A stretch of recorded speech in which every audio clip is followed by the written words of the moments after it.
DNA and Cellular Adaptations, Section 1. In Module 1, we learned that all cells have DNA. DNA is extremely important because it controls the ability of the cell to create proteins, and it does that by acting as a chemical code. We'll learn much more about that to come. For now, what I'd like you to know is that DNA can be divided into sections called genes. And those genes, each one, is a code for making proteins. And it is the protein that does the work of the cell. Take a minute now to pause this video and to watch the video on slide 1.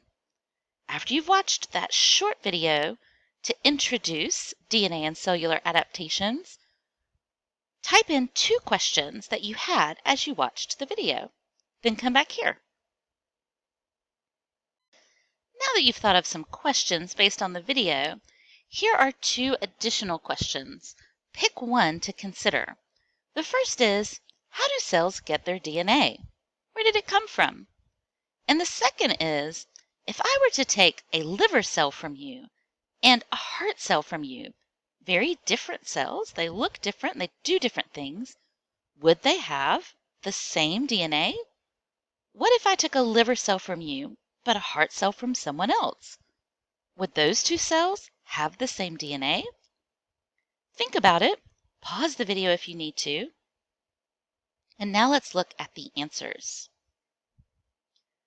Cells get their DNA depending on how they are made from either an original cell or from combining 2 cells.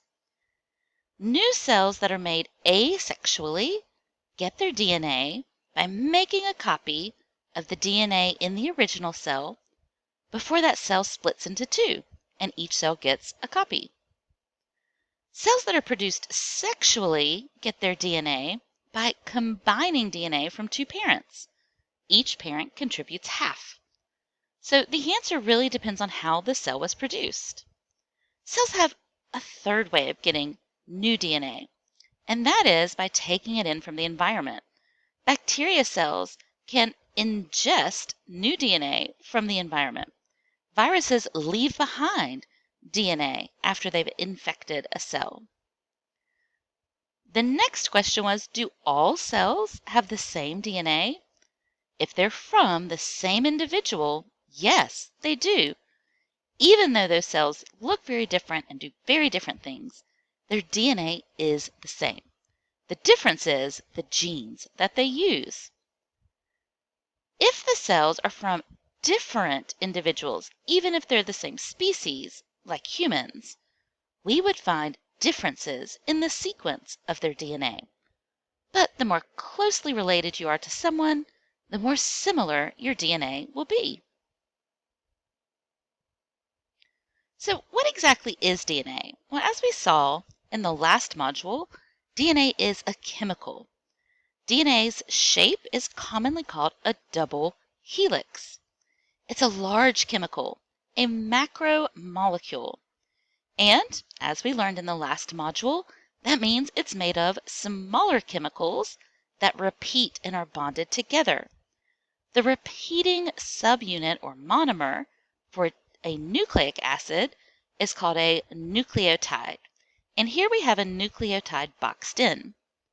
You can tell right away that a nucleotide itself has smaller parts. It's got a circle shape, it's got a house pentagon shape, and it's got a rectangle extending to the middle. Those are the 3 parts of a nucleotide. Thinking of DNA and its structure, it might be helpful to have an analogy. Just like a book has chapters, which are made of words, made of letters, DNA is built from parts that are organized. If DNA is the book, what would the chapters be? Would they be nucleotides, or would they be phosphates, sugars, and bases? The answer is the next largest part would be the nucleotide. And the nucleotide is made of smaller parts, just like a chapter is built from sentences and words and letters. The nucleotides' shapes are based on the chemicals that make them up. The circle in the nucleotide is the phosphate group. The five-sided pentagon here that looks like a little house is the sugar. And we say it's sticky because it connects both to the phosphate and to the base. And the base is more properly called a nitrogenous base because it has nitrogen and it extends to the middle if there are two sides of the DNA. Let's look at the shapes and see if you can match them with the labels. What was the sugar's shape? The sugar's shape, do you remember, was the five sides that looks like a little house. What was the phosphate's shape? The phosphate's shape was a circle. And the rectangle to the side of the little sugar shack was the nitrogenous base. Let's review some questions. You're going to highlight the answers. DNA is and you've got the four basic macromolecule groups here.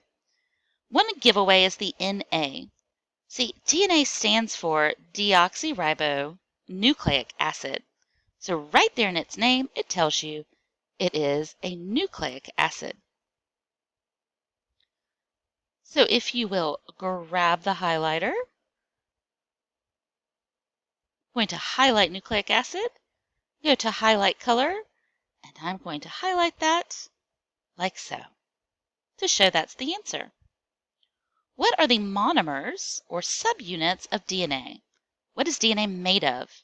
Remember, DNA was like the book. What are the chapters? What's the repeating subunit? Did you guess nucleotides? If so, you're right. Finally, the function of DNA. This cartoon should help. Here we have the DNA talking to the cell in which it resides. The DNA is saying, you should make some proteins.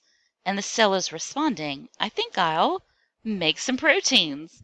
The DNA directs the cell's activities by directing the cell in which proteins can be made.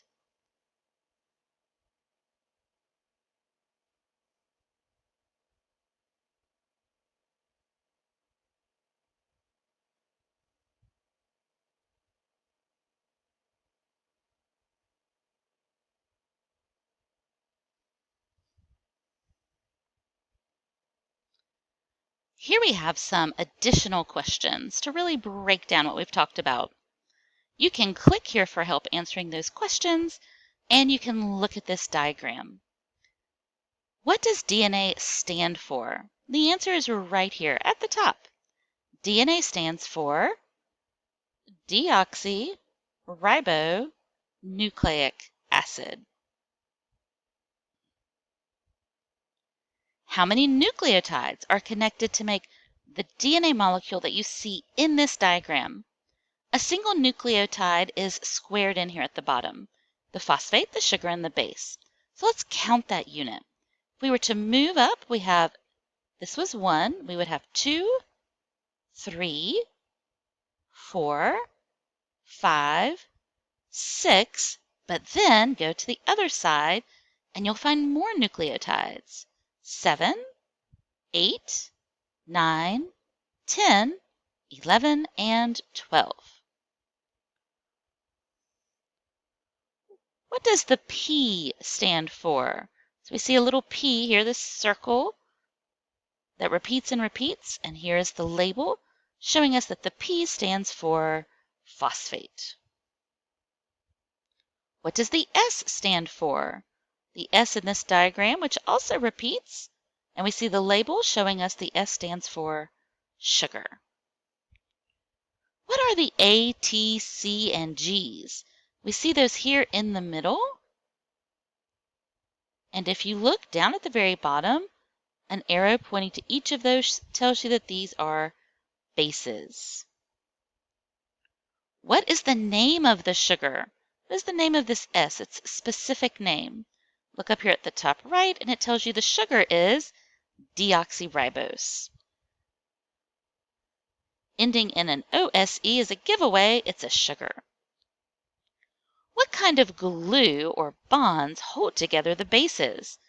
You can see that the bases pair up in the middle, and the things holding them together, these dotted lines, those represent hydrogen bonds, which are very weak bonds that can be easily broken, but do a great job of holding the two sides of DNA together.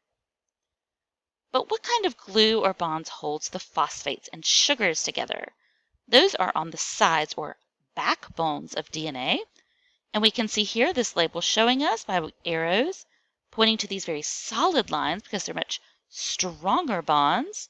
These are covalent bonds. I hope this was helpful and you come back for the next section.